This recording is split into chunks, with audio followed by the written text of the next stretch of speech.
నెహ్రూ కానీ, నేతా సుభాష్ చంద్రబోస్ కానీ, భగత్ సింగ్ కానీ, ఆజాద్ చంద్రశేఖర్ కానీ, ఇంకా అనేక మంది, మరి అల్లూరి సీతారామరాజు కానీ, సుభాష్ చంద్రబోస్ కానీ వీళ్ళందరూ ప్రాణాలు అర్పించారు, ఆస్తులు త్యాగం చేశారు, పోరాటాలు చేశారు.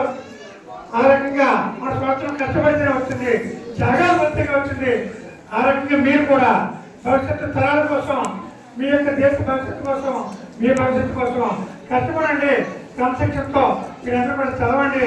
ఆ రకంగా చదువులను కష్టపడి క్రమశిక్షణగా మీరు మీ తల్లిదండ్రులకి గ్రామానికి గర్వంగా ఉండేలాగా మీరందరూ కూడా కష్టపడతారని నేను కోరుకుంటున్నాను.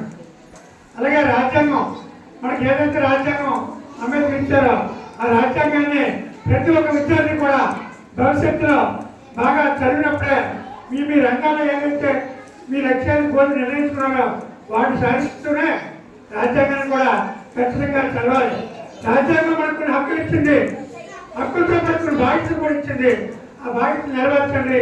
దేశానికి దేశభక్తులుగా మనం ఏదైతే సమయంలో మనకి దేశభక్తి నేర్పుతారో ఆ దేశభక్తిని ఆ ఆశయాలు సాధించే విధంగా మీరందరూ కూడా ప్రయత్నం చేయాలి.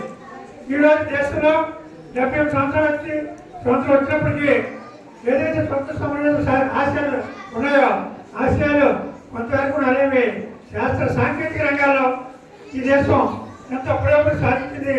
ఆ రకంగా అక్షరాస్యతలో మహిళలు కూడా పురుషులతో సమానంగా చదువుకున్న పరిస్థితి ఇక్కడ చూస్తున్నాం. మన స్వాతంత్ర సమయంలో ముఖ్యంగా మహిళల గురించి చెప్పకుంటే మరి ఝాన్సీ లక్ష్మీబాయి గారు మొదటి స్వాతంత్ర సంగ్రామంలో కత్తిపట్టి వ్యతిరేకంగా యుద్ధం చేశారు.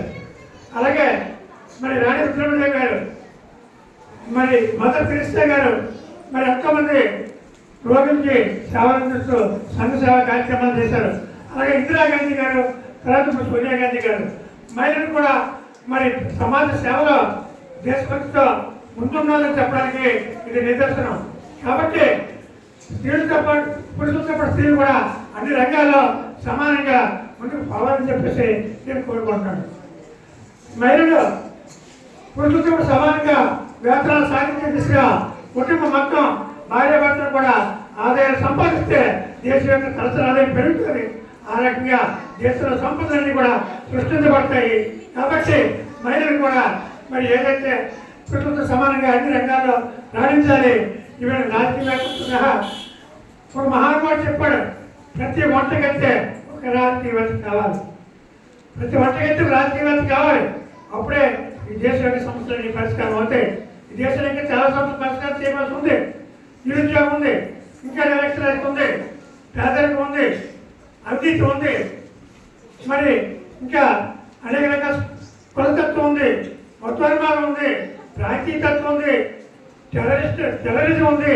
ఇటువంటి సమస్యలన్నీ కూడా, అలాగే మద్యపానం ఇంకా రుగ్మతగానే ఉండిపోయింది, అంతర్జాతీయం ఇంకా ఉంది. కాబట్టి ఈ సమస్యలన్నీ మన స్వంత సమయం సాధించాలనుకున్నారు. వాటిని సాధించడం కోసం మిగిలిన ఆశయాల్ని మనం కూడుకొని ఈ యొక్క సమస్యలన్నీ కూడా పరిష్కారం చేసుకోవాలి. ముఖ్యంగా ఈ దేశంలో నిరుద్యోగ సమస్య కోసం మరి యువత స్కిల్స్ పెంచుకోవాలి. అప్పుడే ఈ రాష్ట్రం అభివృద్ధి చెందుతుంది. ఈ యువత ఏదైతే పెద్దలు భవిష్యత్తు కోసం బాధ్యతగా ఉంటారో ఆ దేశం ఖచ్చితంగా అభివృద్ధి చెందుతుంది.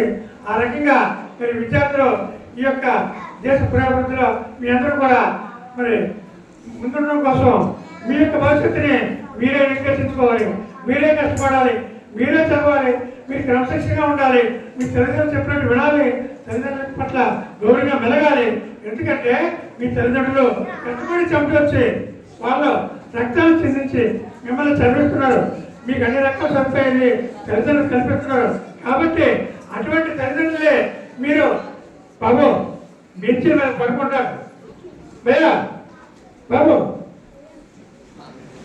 ఇటువంటి ముఖ్యమైన రోజున మీరు ఈ యొక్క తల్లిదండ్రుల గురించి, వారికి ఇవ్వాల్సిన గౌరవం గురించి, అలాగే మీకు చదువు జ్ఞానాన్ని ఉపాధ్యాయులకి మీరు జీవితకాలం కాదు, మీరు జన్మలెత్తిన రుణం తీర్చుకోలేరు. అటువంటి ఉపాధ్యాయులు కూడా మన స్కూల్కి మనకి మీకు రావడం మీ యొక్క అదృష్టం. మంచి ఉపాధ్యాయులకు వచ్చింది, వారి యొక్క జ్ఞానాన్ని మీకు ఇవ్వాలనుకుంటున్నారు. కాబట్టి ఆ జ్ఞానాన్ని మీరు సంపాదించండి, మీ తల్లిదండ్రులకి ప్రోత్సాహం తీసుకోండి. ఆ రకంగా మీరు అభివృద్ధి పదంలో ముందుకు సాగండి అని చెప్పేసి మీరు ఈ సందర్భంగా మా గ్రామ ప్రజలుగా మేము అయితే ఆశిస్తున్నాం. ఆ రకంగా ఈ యొక్క గ్రామ పురోగతిలో ముఖ్యంగా మన రైతు పురోగతిలో మన ఉపాధ్యాయులు అందరూ కూడా అలాగే మన గ్రామ పెద్దలు కూడా అన్ని సహాయ సహకారాలు అందిస్తున్నారు కాబట్టి వాటిని ఉపయోగించుకోండి. అలాగే ప్రభుత్వం కూడా మీ కోట ప్రభుత్వం కూడా మీకు అన్ని రకాల సౌకర్యాలు మంచి ఫుడ్ ఇస్తుంది, మంచి బట్టలు ఇస్తుంది, మంచి పుస్తకాలు ఇస్తుంది, మరి తల్లి మంది డబ్బులు కూడా ఇస్తుంది. ఇవన్నీ కూడా మీరు వినియోగించుకోండి. ఎందుకంటే గతంలో మేము చదువుకున్న సౌకర్యాలు లేవు. నేనైతే ఇంటర్మీడియట్ వచ్చాక మాకు కరెంట్ లేదు. గుడ్డి దీపం దగ్గర చదువుకున్నాం. ఆ రోజు టీవీలు లేవు, మొబైల్స్ లేవు. ఆ రోజు అనేక సరిపోయింది. ఈ ఫ్యాన్లు లేవు, బెంచీలు లేవు, గచ్చులు కూడా లేవు. ఒకే ఒక బిల్డింగ్ ఉండేది. మీరు ఈరోజు ఇన్ని రకాల సరిపోయాలి. లక్షల కోట్ల రూపాయలు పెట్టి బిల్డింగ్లు కట్టి లక్షల రూపాయలు ఉపాధ్యాయులకు జీతాలు ఇచ్చి ప్రభుత్వం మీకోసం ప్రభుత్వం చేస్తుందంటే మీరు దాన్ని సద్వినియోగం చేసుకోండి. మీరు బాగా కష్టపడి చదివి అభివృద్ధిలోకి రండి. మీ గ్రామానికి మీ దేశానికి కూడా గర్వకారణంగా మీరు బాగుపడాలని చెప్పేసి నేను కోరుకుంటూ మరి ఈ సందర్భంగా నేనైతే ఒక ప్రతిజ్ఞ చేయడానికి నేను కోరుతున్నాను. ప్రతిజ్ఞ చేస్తారా? రాజ్యాంగాన్ని గౌరవిస్తాం, తల్లిదండ్రులు గౌరవిస్తాం, ఉపాధ్యాయులు గౌరవిస్తాం, ప్రకృతిని కాపాడుకుంటాం, పర్యావరణాన్ని పరిరక్షిస్తాం, ఈ దేశానికి గ్రామానికి పురోగతికి పాటుపడతాం. జై హింద్.